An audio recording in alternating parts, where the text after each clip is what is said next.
Assalomu alaykum.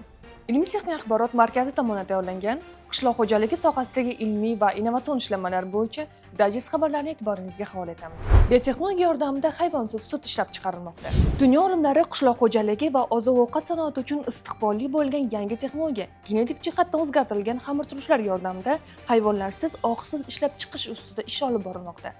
Ushbu usul an'anaviy chorvachilikka muqobil yechim sifatida ko'rilmoqda va iqlim o'zgarishi sharoitida barqaror oziq-ovqat tizimini shakllantirishga xizmat qiladi. Mazkur yondashuv aniq fermentatsiya texnologiyasida asoslanadi. Unda xamirturush hujayralariga sut yoki tuxum oqsillari sintez qilishga mas'ul genlar kiritilib, oqsillar maxsus bioreaktorlarda olinadi. Natijada tarkib jihatidan hayvonlardan olinadigan oqsillarga teng mahsulot yaratiladi. Biroq bu jarayon kamroq yer, suv va boshqa resurslarni talab qiladi. Mutaxassislarning ta'kidlashicha, ushbu texnologiya chorvachilikdan kelib chiqadigan metan gazlari chiqindilarini kamaytirish va ekologik bosimni yengillashtirish imkonini beradi. Hozirda bunday oqsillar ayrim mamlakatlarda sertifikatlash jarayonidan o'tayotib, yaqin yillarda sut mahsulotlarini ishlab chiqarishga keng qo'llanishi kutilmoqda. Hosildorlikni oshiruvchi AI monitoring tizimi joriy etilmoqda.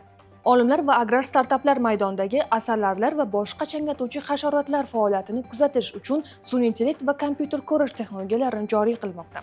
Ushbu tizim yordamida fermerlar ekinlarda changlatuvchi faoliyatini optimallashtirib, urug'lik samaradorligini oshirishi, shu bilan birga kimyoviy vositalardan foydalanishni kamaytirishi mumkin. Yangi texnologiya sensorlar, dronlar va audio monitoring tizimlari orqali hasharotlar soni va ularning faolligini aniqlaydi. Sun'iy intellekt ushbu ma'lumotlarni qayta ishlab, fermerlarga qaysi maydonlarda qo'shimcha changlatuvchilarni jalb qilish zarurligini bildiradi.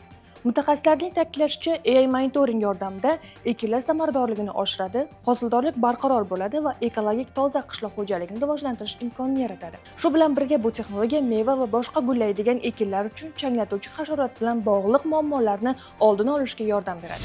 Agbot X1 roboti ekin ekish va begona o'tlarni yo'qotishda qo'llanilmoqda. Zamonaviy agrar texnologiyalar sohasida Agbot X1 roboti joriy etildi. U bir vaqtning o'zida ekin ekish va begona o'tlarni yo'qotish vazifasini bajaradi.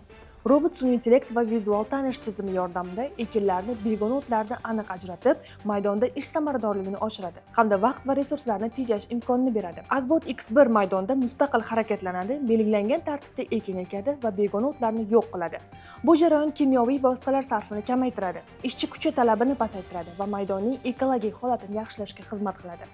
Bunday avtomatlashtirilgan tizimlar hosildorlikni oshirish, ish samaradorligini yaxshilash va barqaror qishloq xo'jaligini rivojlantirishga yordam beradi. Shu bilan birga Agbot X1 kabi texnologiyalar global fermerlar xo'jaligida keng qo'llanilishi kutilmoqda. Sizlarga taqsimmoqchi bo'lgan xabarlarimiz shulardan iborat edi. Bizni kuzatishda davom eting. Xayr, salomat bo'ling.